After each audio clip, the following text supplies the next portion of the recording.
যোৱাকালি মই কেইটামান টেলিভিশ্যনত এটা ডিবেট দেখিছিলোঁ যে তৃতীয় আৰু চতুৰ্থ শ্ৰেণীৰ চাকৰিত APSCৰ ধৰণে পৰীক্ষা কিয় হ'ব লাগে। দৰাচলতে আচল কথাটো হ'ল যে আমি APSCৰ ষ্টেণ্ডাৰ্ডৰ প্ৰশ্ন কাটিব খোজা নাই। APSCৰ ধৰণৰ পৰীক্ষা তাৰমানে প্ৰথম প্ৰিলিমছ হ'ব, তাৰপিছত মেইনছ হ'ব আৰু তাৰপিছত আমাৰ ভাইবা হ'ব। কিন্তু পৰীক্ষাৰ প্ৰশ্নৰ ষ্টেণ্ডাৰ্ড চতুৰ্থ শ্ৰেণীৰ কাৰণে APSCৰ দৰে নহয়। পৰীক্ষাৰ প্ৰশ্নৰ ষ্টেণ্ডাৰ্ড মেট্ৰিকৰ দৰে হ'ব, হায়াৰ ছেকেণ্ডেৰীৰ দৰে হ'ব।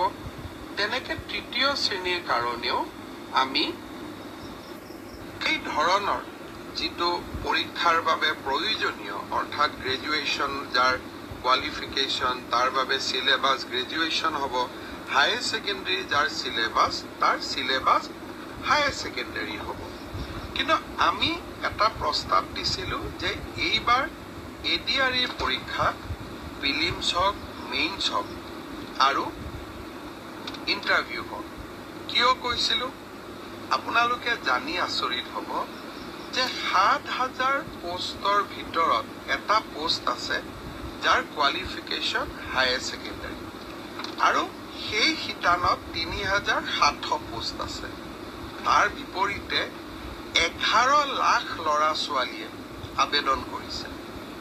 ১১ লাখ ল'ৰা ছোৱালীক যেতিয়া আমি পৰীক্ষা পাতিব যাম, এটা পৰীক্ষা কেন্দ্ৰত যদি ৫০০কৈও আমি ল'ৰা ছোৱালী বহাৰ সুবিধা দিওঁ, আমাক ২১০০ পৰীক্ষা কেন্দ্ৰ লাগিব আৰু ২১০০ পৰীক্ষা কেন্দ্ৰ সমানে এটা পৰীক্ষাৰ কোৱালিটি মেইনটেইন কৰাটো অসম্ভৱ, প্ৰত্যাহ্বানমূলক হৈ পৰে।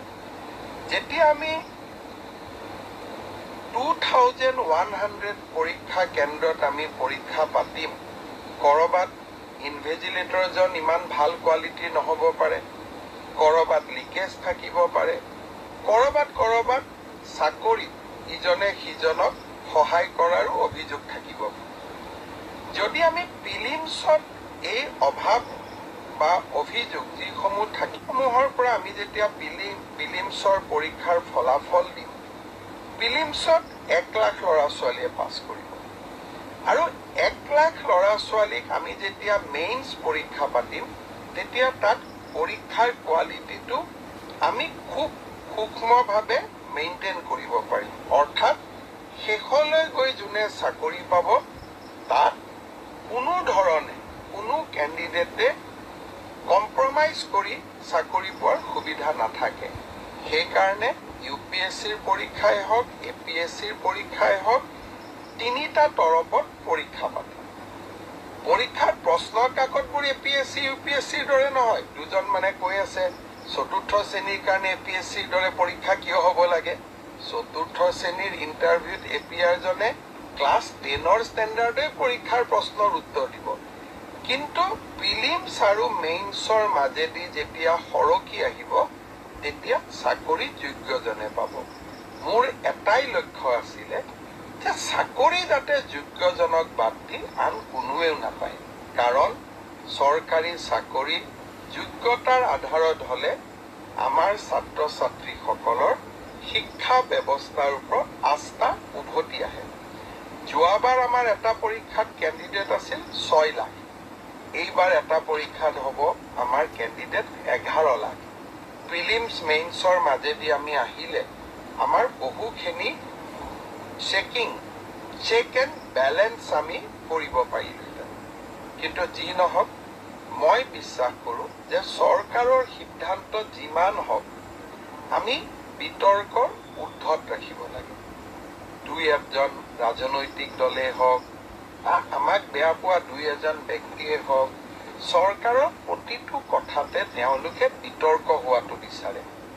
আৰু বিতৰ্কৰ পৰা তেওঁলোকৰ যে কিবা লাভ হয় এনেকুৱা নহয়। যেন বিতৰ্ক কৰি চৰকাৰখনৰ ভাল প্ৰচেষ্টাসমূহকো তেওঁলোকে যাতে কৰবাত নিগেটিভিটিলৈকে ৰূপান্তৰ কৰিব পাৰে। সেইবাবে ময়ো সাৱধানে থাকিব খুজিছোঁ। এইবাৰ আমি প্ৰিলিমিনাৰী পৰীক্ষা নাপাতো, মেইনছ আৰু ভাইবা ভচিৰ মাজেদিয়ে আমি পৰীক্ষাৰ ৰিজাল্ট দিম। অৱশ্যে 11 লাখ ছাত্ৰ ছাত্ৰীয়ে যেতিয়া 2100 পৰীক্ষা কেন্দ্ৰত পৰীক্ষা দিব, ই এটা ভীষণ প্ৰত্যাহ্বানমূলক হ'ব। কেনেকৈ পৰীক্ষা পাতিব পাৰিম, 2100 স্কুল কলেজ, ই এটা ডাঙৰ প্ৰত্যাহ্বান হ'ব। চৰকাৰী বিষয়াসকলে এই বিষয়ে আলাপ আলোচনা আৰম্ভ কৰিছে। ৰাইজৰো সহযোগিতা লাগিব। কি ধৰণে পৰীক্ষাটো বিতৰ্কৰ ওপৰত ৰাখিবৰ কাৰণে ৰাইজৰো আমি সহায় ল'ব পাৰোঁ, তাৰ বিষয়ে আমি চিন্তা চৰ্চা কৰিছোঁ। সময়ত আমি আপোনালোকক ক'ম। 3 অক্টোবৰৰ পৰা পুলিচৰ ইণ্টাৰভিউ আৰম্ভ হ'ব। তাত এনেকুৱা কোনো অসুবিধা নাই, যোৱাবাৰ যেনেকৈ নিযুক্তি হৈছিল এইবাৰো হ'ব। আৰু শিক্ষকৰ নিযুক্তিৰ ক্ষেত্ৰতো আমি ইতিমধ্যে ব্যৱস্থা আৰম্ভ কৰিছোঁ আৰু ইয়াতো বহুত বেছি বিতৰ্কৰ অৱকাশ নাই। আৰু এইবিলাকত নিশ্চিত কোৱালিফিকেশ্যন লাগে কাৰণে কেণ্ডিডেটৰ সংখ্যাও কম। কিন্তু 3য় আৰু 4ৰ্থ শ্ৰেণীত এইবাৰ অসম্ভৱ প্ৰাৰ্থীয়ে আবেদন কৰিছে। সৰ্বমুঠ 18 লাখ আবেদন এই 14,000 পোষ্টৰ কাৰণে আমাৰ ওচৰলৈ আহিছে। যি কি নহওক, 2-এজনে সুধি আছে যে চিলেবাছ কেতিয়া দিব। মই অহা পৰহি বা মেক্সিমাম 4 দিনৰ ভিতৰত চিলেবাছ 2খন প্ৰকাশ কৰিবৰ বাবে মই ৰিক্ৰুটমেণ্ট কমিশ্যনক নিৰ্দেশ দিছোঁ। আৰু মই ভাবোঁ যে ইয়াৰ পিছত এই পৰীক্ষা সম্পৰ্কীয় আপোনালোকে যি কথা বুজিব খোজে, জানিব খোজে, ইয়াৰ পিছত ৰিক্ৰুটমেণ্ট কমিশ্যনে আপোনালোকক জনাই থাকিব। মই মুখ্যমন্ত্ৰী হিচাপে এই প্ৰক্ৰিয়াটোৰ পৰা খুব প্ৰয়োজন নহ'লে আজিৰে পৰা আঁতৰ